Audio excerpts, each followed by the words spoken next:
teragendakan kegiatan yang sudah ada sebelumnya, sehingga pada sidang Polda Jabar tidak menghadiri. Apakah memang karena takut menghadapi kuli bangunan?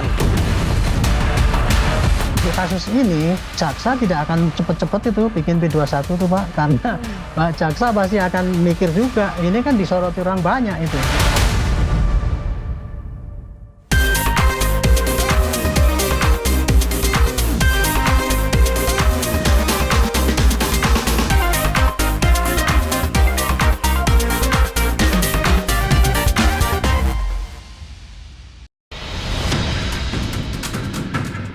Baik, karena termohon tidak hadir, kita tunda ke hari Senin tanggal 1 Juli. 1 Juli ya? Kepada kuasa para pemohon tidak dipanggil lagi karena sudah datang dan pemberitahuan ini dianggap sebagai panggilan resmi.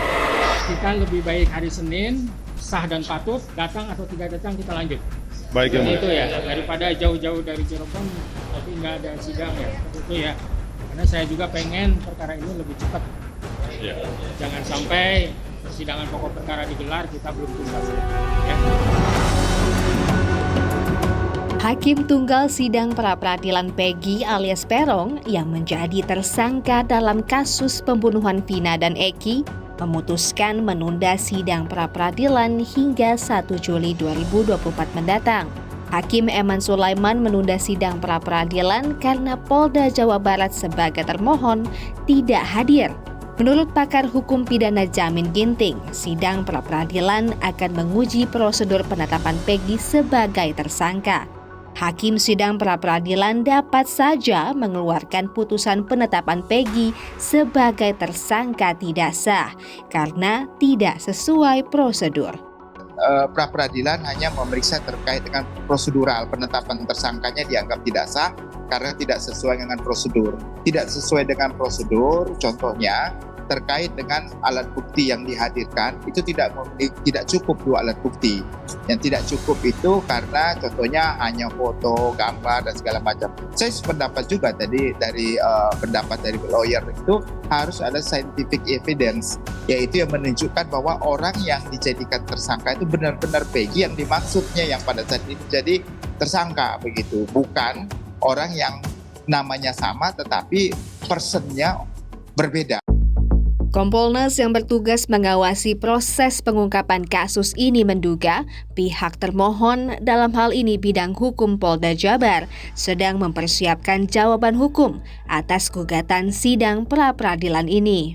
Yang hadir ini kan sudah dikuasakan ke Bidkum Polda Jabar, tentu dugaan kami yang lazim di pra-peradilan lain-lainnya ketidakhadiran dari pihak termohon itu terkait dengan naskah jawaban terhadap gugatan ya. Naskahnya itu kan menurut kuasa hukum ya, bagian hukum ya, tentu berbeda. Konstruksinya tentu tidak sama yang dibuat oleh penyidik.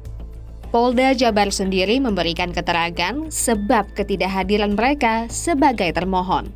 Dikarenakan ya bahwa Polda Jabar telah teragendakan kegiatan yang sudah ada sebelumnya, sehingga pada sidang pra-peradilan perdana Polda Jabar tidak menghadiri kegiatan tersebut.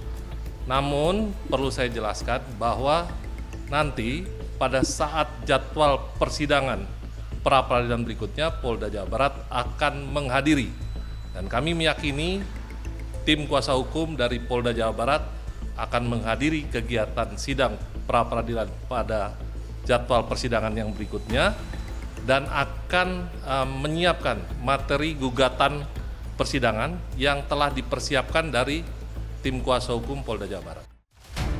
Tim kuasa hukum Peggy Setiawan mengaku kecewa atas ketidakhadiran termohon. Menurut kuasa hukum Peggy, jika memang memiliki alat bukti yang kuat, pihak Polda Jawa Barat tak perlu mengulur-ulur waktu. Kita kecewa, tentu tim kuasa hukum kecewa hari ini karena termohon tidak hadir, itu tidak profesional. Kalau memang bukti mereka lemah, diakui aja, tidak perlu mengundur-undur waktu atau mengulur-ngulur agar terjadi P21. Itu alasan yang sangat klasik. Jadi kami sih kecewa ya, penyidik termohon ini tidak datang karena panggilan ini kan sudah 2 minggu lalu ya, Bu ya. Setelah kami daftar 2 minggu itu kemudian mendengar bahwa dapat rilas panggilan. Nah, artinya kalau 2 minggu lalu itu ya persiapan harusnya sudah matang ya. Harusnya sudah matang. Tetapi nyatanya hari ini ya yang kami tunggu-tunggu, yang semua masyarakat berharap ya, ternyata tidak datang. Jadi ya kami sebagai penasihat hukum ya kecewa dan tanda tanya, apakah memang karena tadi bahasa Pak Marwan takut menghadapi kuli bangunan kan itu. Ibunda Peggy Setiawan pun berharap sidang pra-peradilan berjalan sesuai jadwal. Sang ibu kecewa dengan penundaan jadwal sidang pra-peradilan putranya. Saya berharap semoga sidang itu cepat berlangsung dan anak saya Peggy segera bebas. Saya harapannya semoga sidang cepat digelar dan anak saya segera bebas dan pulang karena anak saya tidak bersalah. Saya sangat kecewa sekali untuk pengunduran sidang ini. Ketidakhadiran termohon memunculkan kekhawatiran adanya upaya untuk menyegerakan proses penyerahan berkas perkara lengkap dan tanggung jawab beralih ke kejaksaan. Penasihat ahli Kapolri menganggap dalam kasus ini, kejaksaan akan sangat berhati-hati dalam menetapkan status P21 atau berkas lengkap dari kepolisian. Ya, kalau diperkirakan secara teoritis itu dugaan itu ya tidak ada salahnya ya.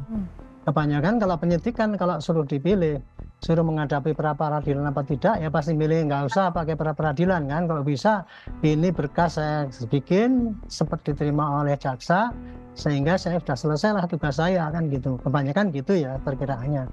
Cuman kalau untuk kasus ini saya pikir kok kemudian jaksa tidak akan cepat-cepat itu bikin P21 tuh Pak, karena Pak jaksa pasti akan mikir juga ini kan disoroti orang banyak itu. Lembaga peradilan sejatinya harus mampu menjadi pengadil yang menghadirkan keadilan bagi siapapun yang tak bersalah. Proses hukum yang berjalan bersih menjadi alat ukur apakah keadilan tegak berdiri di atas kebenaran atau tertunduk menyerah pada kekuasaan. Simpang siurnya kasus Vina menciptakan informasi-informasi palsu yang semakin menyesatkan.